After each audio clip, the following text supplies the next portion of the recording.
My name's Colin Baker, and this is my M535i E28. I've bought this 16 years ago.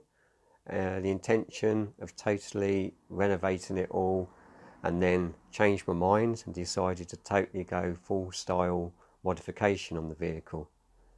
Bought it from Mansfields. My brother helped me pick it up on the trailer. Brought it back here after a 2.5 hour drive. Got it into the garage, and on that day I started stripping it, and 16 years later it's turned out what it is today. It's had obviously extensive modifications on the vehicle. It's had the manual transmission put in it. It was automatic.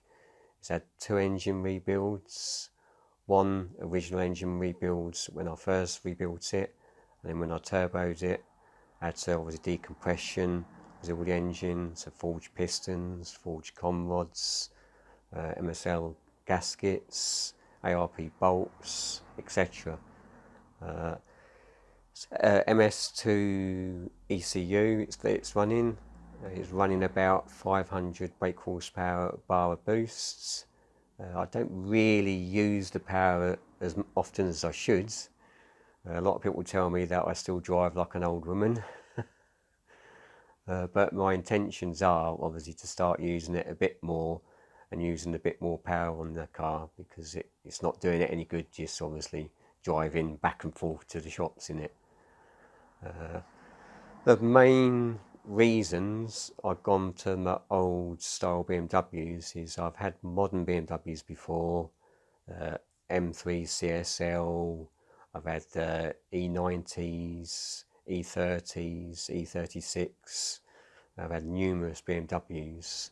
I've always preferred the older style BMWs because of the character, the engines are easy to work on, and my intentions were, like I said, to buy an older style BMW and then totally go to town on it, and it would be my toy. The first things first, when I got the car, is when I stripped it all down. It was originally in silver. I already picked the colour before I even picked the car, so it's called an Amethyst BMW colour. It's off a motorbike, and it's a 1980 colour, and I'm pleased that I've picked that colour, because I've had so many comments about how good the colour is and what is the colour, where did I get it from, and obviously I enjoyed painting it because my actual profession is obviously body shop painter and panel beater.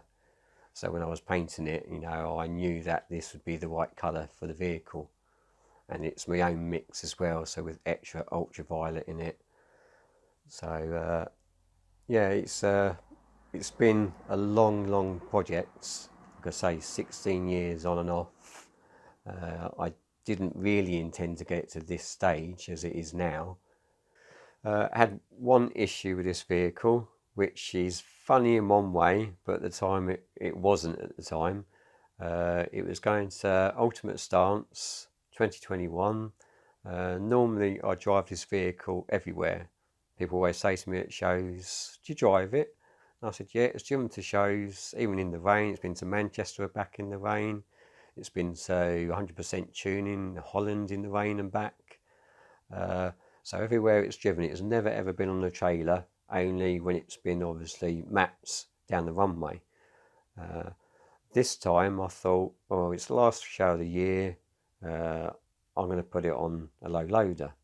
You know, it's peace of mind. I know it's going to pour with rain, it always does driving to Manchester Ultimate Stance.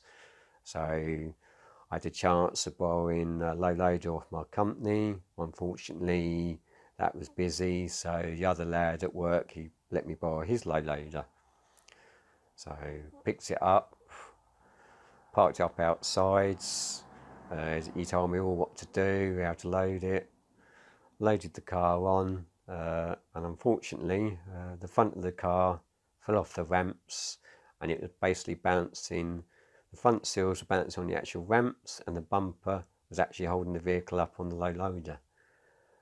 At that time I thought, well, that's me done. I'm not going to ultimate stance. The car's ruined. That's it, I've had enough. It's going away for the winter now to do my work on it. I phoned my friend to say, how am I going to get this back off the ramps, or how am I going to get it back on the low loader? It's stuck. So he came down, so we had 2 trolley jacks jacking up the ramps to lift it up off the actual low loader beds. Then we let the tyres down on the low loader, we let the bed go down, reversed that back, connected the winch, because that was another issue I had. When the winch was connected to the car, the winch slipped. So every issue that could have gone wrong, trying to load my car onto the car, went wrong. The guy and myself managed to get it back on the transporter. At that time, I thought, well, I'm still not going to go. But obviously, at that time, it was 12:30, had to be at ultimate stance for 2. Luckily enough, London Cartel said, no, that's fine, if you can get here, we'll hold the spot open for you. You know, the place isn't closed yet. So left at 12:30, got to ultimate stance just before 3. Then I thought, oh, now I've got to get the car off. I hope this doesn't happen again. So I managed to get the car off perfectly fine, and the car went back on perfectly fine as well going home. But I was ever so pleased that I went, because, you know, the car got a lot of, obviously, respect again, a lot of interest.